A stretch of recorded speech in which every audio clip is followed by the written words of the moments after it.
Hey guys, welcome back to Dipswitch Demos. My name is Jackson and today we are checking out the Fender Player Series Mustang.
Whew! Cool. It feels great to be back making videos.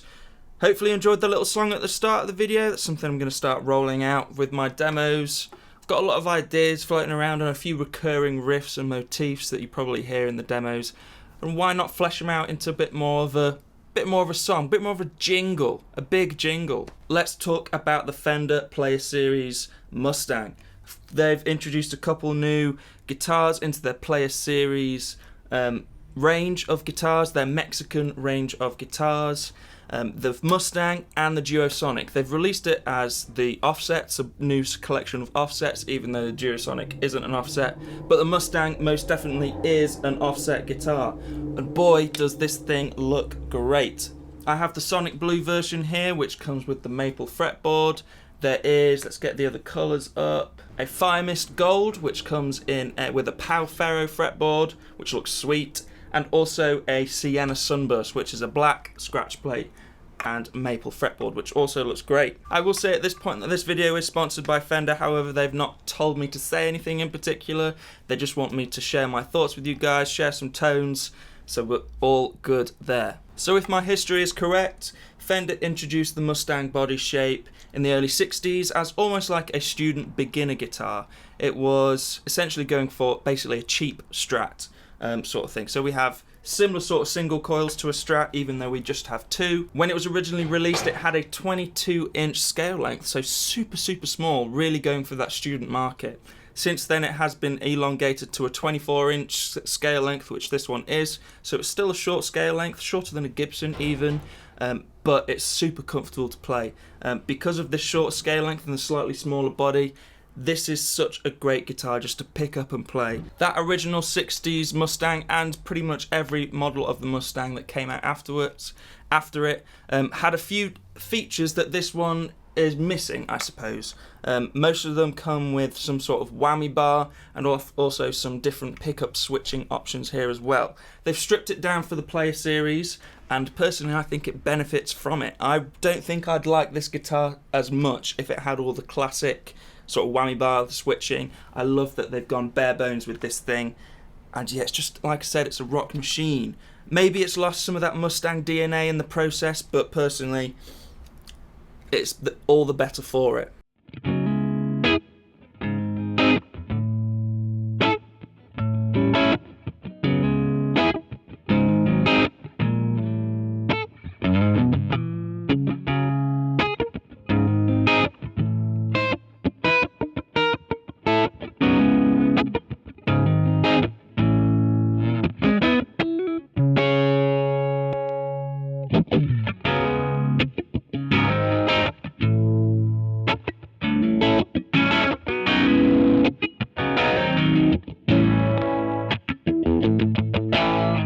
So let's talk quickly about the specs. I have the little website up here. Like we said, we have the 24-inch scale length, maple neck, maple fretboard on this model, like a more kind of medium comfortable C, really comfortable neck, 9.5-inch radius on the neck and 22 frets as well. Two Mustang single coil pickups with the white kind of plastic covers which look ace and are classic Mustang.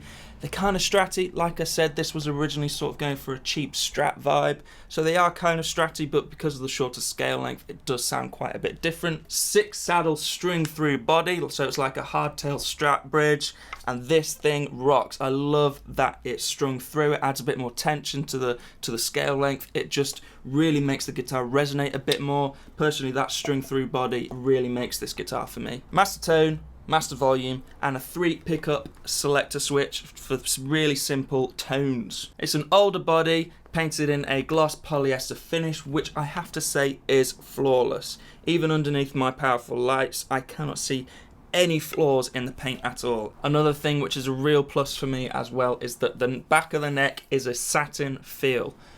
We all know what a glossy, sticky neck feels like, and some people love it, some people hate it. This feels like a really nice medium. It's not quite as matte and open pore as some guitars are. It's a nice satin feel. There's definitely finish on it, but it's so smooth and it's not going to get sticky at all when you're sweating on stage. And that's pretty much it when it comes to specs. Out the box, it comes strung with a set of 10s, and personal opinion, because it's a shorter scale length, I instantly whacked a set of 11s on it. I personally love a bit more tension. Speaking about setup a little bit, the setup was okay out the box. I know a few of my buddies have had mixed experience with the setup. Some people say it was set up beautifully when they received it, and other people say there was no setup at all. I sort of in between my experience with this one. The setup is okay. I've not done too much tweaking to it, but it's definitely playable. Tuning stability is okay. Could be improved with a few simple tweaks and tricks. $549 on the Fender website, £549. I'm not sure how much that is in dollars or euros, but yeah, I haven't put this guitar down. I know I was injured for a month, but really I've not played any of the guitar. Like I said, it's so easy just to pick up and play. The smaller body is so comfortable. The short scale length is so slinky and really easy to play and rock out on. Mate, I honestly super impressed with this guitar. We're going to get some tones with the Mustang, of course, today. I'm going to go into the Victory V40, set up a little more cranked than usual, still pretty clean, but I am pushing the amp a little harder just because I'm experimenting with a few different things. Also be going into my pedal board with a few different drives and fuzzers and delays and blah-de-blah. We'll experiment with a few tones. This guitar is actually really versatile, even with the 2 single coil pickups. It gets super raspy in the bridge and piercing and so cutting, great for a band mix, but it's surprisingly fat and warm in the neck pick position. So yeah, like I said, Victory V40 going into the Wazza amp tube amp expander. So with a 212 cab mic'd up with a ribbon and an SM57, going straight into Logic, and that's what you guys are hearing.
Thanks guys for checking out the video. If you like what you saw, please subscribe and maybe check out some more, and I'll see you in the next one. Cheers guys.